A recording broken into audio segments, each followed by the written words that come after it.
सोचो अच्छा मगर बुरे समय के लिए तैयार रहो।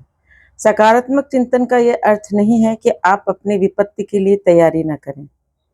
जब भी हम लोग छोटे थे तो हमारे पिताजी हम लोगों को एक साथ आंगन में खड़ा कर देते थे और कहते थे कि फौज की तरह बनो। हमारी मम्मी कहती थी कि अगर तुम सो रहे हो तो भी तुमको सतर्क रहना चाहिए, योगियों की तरह रहना चाहिए कि आप कोई भी संकट में अस्त व्यस्त न रहो।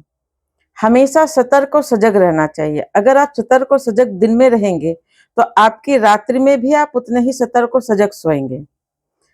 हमारे आस पड़ोस वाले कहते थे पिताजी को कि क्या आप फौजी बना रहे हैं अपने बच्चों को? तो हमारे पिताजी बोलते थे कि जिंदगी भी कोई जंग से कम नहीं है। अगर ये आज डरेंगे, आज सतर्क नहीं रहेंगे, आज अच्छे समय में आराम से जिएंगे तो ये कल को होने वाली किसी भी घटना के लिए तैयार नहीं रहेंगे। हमारे पिताजी उस समय जब देश स्वतंत्र हुआ था तो उस समय के भी वो साक्षी थे। वो बहुत छोटे थे तब उन्होंने बताया कि जब देश आजाद हुआ था तो आसमान से कागज बरस रहे थे कि हम आजाद हो गए हैं। लेकिन उस आजादी को भी हम लोग एंजॉय नहीं कर पा रहे थे क्योंकि उस समय इतने कम्युनिकल दंगे हो रहे थे कि कितने सारे लोगों को हमारे ही सामने मार दिया गया, काट दिया गया। आजादी का जश्न मना नहीं पाए ठीक से। घर घर में चिताएं जल रही थी। तो आजादी इतनी आसानी से नहीं मिली और इस आजादी को बरकरार रखने के लिए भी कम संघर्ष की आवश्यकता नहीं है। वो कहते थे कानून व्यवस्था तब है जब समय अच्छा है। कानून व्यवस्था तब कोई काम की नहीं होती जब भीड़ एक्शन लेती है, चाहे वो कम्युनल दंगे के रूप में हो या किसी भी दुर्घटना में, किसी के प्रोवोकेशन में, कोई भी हो। तो उस समय आपका संगठन आपकी रक्षा करता है, आपकी सतर्कता आपकी रक्षा करती है। और उनका कहना था कि अच्छे समय में ही विपत्ति की तैयारी की जाती है। तो हमेशा कहते थे कि जब कभी विपत्ति आए तो भागने की जगह लड़ना, क्योंकि तुम्हारे लिए कोई दूसरी कंट्री नहीं है।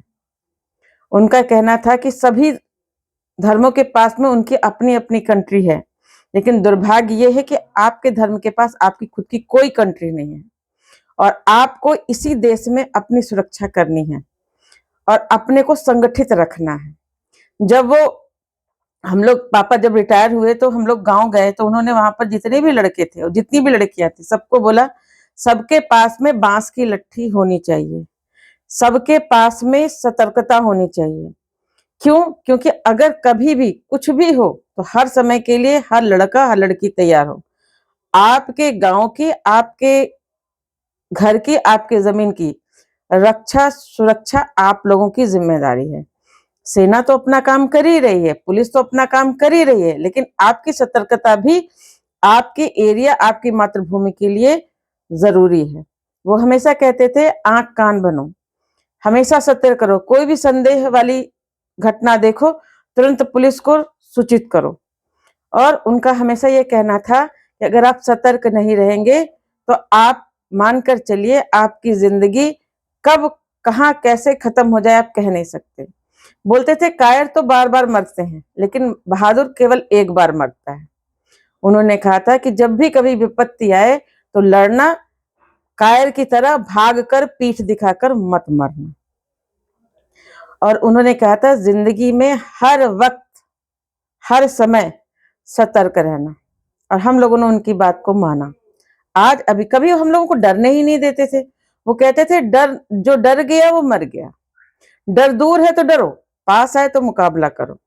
और जिंदगी में स्वयं के लिए लड़ो, अपनों के लिए लड़ो, अपने परिवार के लिए लड़ो, अपने धर्म के लिए लड़ो।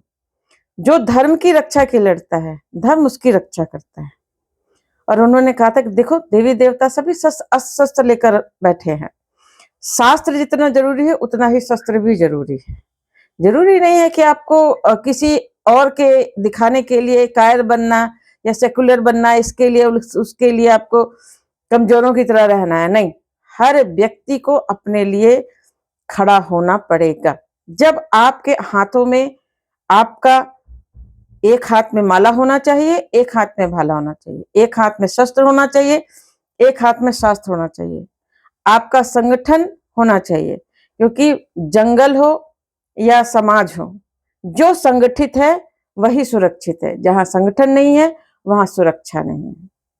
तो ये कुछ शिक्षाओं को मैंने अपने पिताजी की माना और विश्वास मानिए। आज अभी कभी भी मैं हमेशा सतर्क रहती हूँ, कभी भी अस्त व्यस्त नहीं रहती। अच्छा समय में अच्छे समय के लिए ज्ञान शास्त्र है और किसी भी विपरीत परिस्थिति के लिए, विषम परिस्थिति के लिए शस्त्र की भी अभ्यास है। तो हमेशा हर वक्त सतर्क रहिए, फौज की तरह बनिए। आप सिविलियन हैं तो इसका यह अर्थ नहीं है कि आपकी राष्ट्र सुरक्षा आपकी जिम्मेदारी नहीं है। राष्ट्र की सुरक्षा आपकी भी जिम्मेदारी है, हमारी भी जिम्मेदारी है। तो सतर्क रहिए, स्वस्थ रहिए, साहसी बनिए और जब तक जिए वीरता के साथ जिए। अपने बच्चों को बचपन से ही वीर महापुरुषों की कहानियां सुनाइए। राणा सांगा, महाराणा प्रताप, शिवाजी महाराज, उनकी रगों में बहना चाहिए। ध्यान रखिए, कब तक युद्ध या टाला जाए, फेंक जहां तक भाला जाए। कभी भी डरना नहीं चाहिए। अपने बच्चों को डरपोक मत बनाइए, उनको शिक्षा दीजिए, उच्च शिक्षा दीजिए, सब कुछ करिए, लेकिन उन्हें कायर मत बनाइए। उनके दूसरों के भरोसे मत रखिए, उनको अपने भरोसे, अपने आत्मबल, मनोबल, ज्ञान बल, धन बल और शारीरिक बल, सारे बलों को उन्हें एकत्रित करने की सलाह दीजिए। शस्त्र के साथ साथ शास्त्र, शास्त्र के साथ साथ शस्त्र, दोनों का कॉम्बिनेशन पढ़ाइए। तभी उनका और उनके अपनों का और इस देश का जीवन सुरक्षित है। धन्यवाद।